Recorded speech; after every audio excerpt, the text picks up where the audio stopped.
24 in Coach George Cavalier coming at you with my farmer carries in the rain. But really, I had farmers planned for this day, and for whatever reason, decided to just rain all damn day. But I had to get them in. Couldn't really do them in the basement, and I didn't want to take them up to A1. So I decided to train my mind a little bit, become a fucking savage, do them outside. There's something to be said about training outside when the weather sucks, even when the weather's good. When you're not in that comfortable place where all your weights are, where the air conditioning is, you become a different kind of. You look at training a little differently. You look at it, you become a little bit tougher mentally. Become just more of a badass, you know. You're gonna go to the gym and just pump your biceps up or some shit, or you're gonna go outside with where it's cold, it's fucking raining, it's wet. Everybody's inside, huddled around the fire, holding the cup of hot chocolate with two hands while they wear their fucking favorite Christmas sweater. Or you're gonna go outside and be a fucking badass and just lift something. Be the keg, a sandbag, drag the tire. Even just going for a run in the rain changes your mind. Sometimes in order to train, to become a savage, you need to change your mind. Change your mind and everything will follow. I could talk about these farmer carries, but it's pretty obvious. These ones were pretty heavy. I think it was 190 each hand. It was raining. The handles were wet. There was not a lot of grip going on. I took 190 for 2 rides, and then I dropped it down to 170. Yeah, about 170. That was a little bit more manageable for some fun.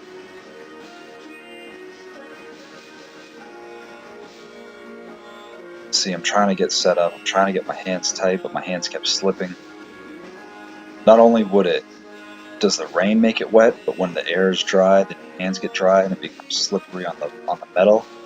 It's a little harder to hold on to.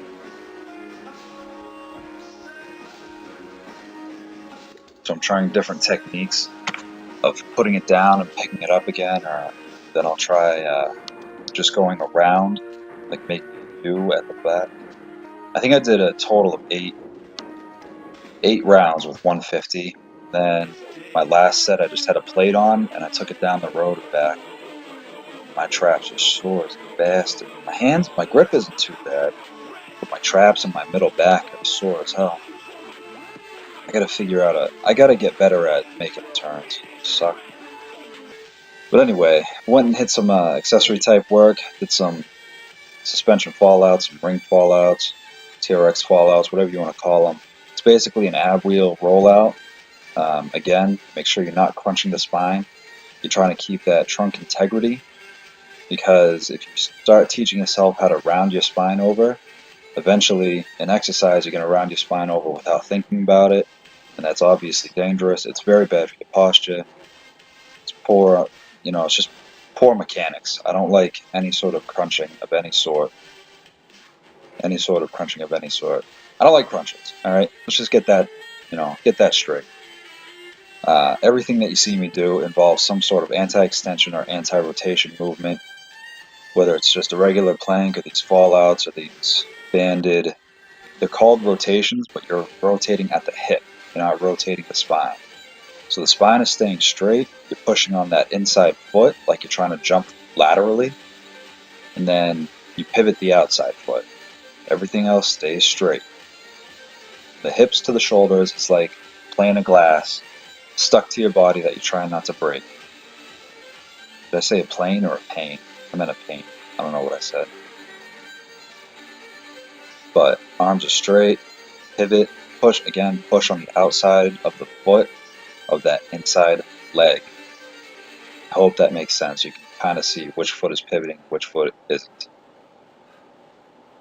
But anyways, on to the deadlift day. I was excited for these deadlifts, but I was feeling really tired and kind of beat up from those farmers, a little more than I thought I was going to be. But I had a goal in mind of hitting 455 by 3. I don't know how many sets I wanted to hit it for, but I wanted to do 3. So here it is.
So anyway, I hope you all enjoyed that. I enjoyed it. It sucked. It did not feel good, and that's just something that happens sometimes when you want to do a set with deadlifts, is that you need to get your mind right before you just pick up the bar. You can see that first rep I hitched a little bit. Was not intentional. I was trying to keep my knees soft so I could use my hamstrings and lock my hips and my knees out at the same time. But it looked like a hitch, so that's something I probably shouldn't do. Strongman, it's okay, but powerlifting, you can't do that. My belt was digging into me.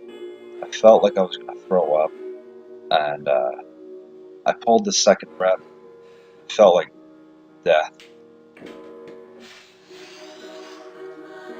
But some fucking how I managed to lock it out. And then that was it. I pulled 315, 3 sets of 10. After, 1 set was from the blocks and 2 was from the floor. I did some bent over rows and some safety squat bar box squats with 245. Nothing you guys haven't seen me do before. 245 is feeling pretty light on the safety squat bar, so I didn't use sleeves or wraps or belts or anything like that. Hit it for 4 sets of 5. Bent over rows, 4 sets of 15. And then I just did some occlusion bicep training. I was really tired today, so you'll notice that my back looks like it's rounding pretty hard, but really it's locked in. My spine is locked in, my lats are locked in. My starting position is not one where it's going to hurt me, and that's something that you kind of got to talk about, because if you hyperextend in the down position of a deadlift and pull yourself out of position, now you're going to have bigger issues than if you start with just a tiny bit of neutrality in your spine. So that's it, guys. I hope you appreciate the video. Thanks for watching. I appreciate you.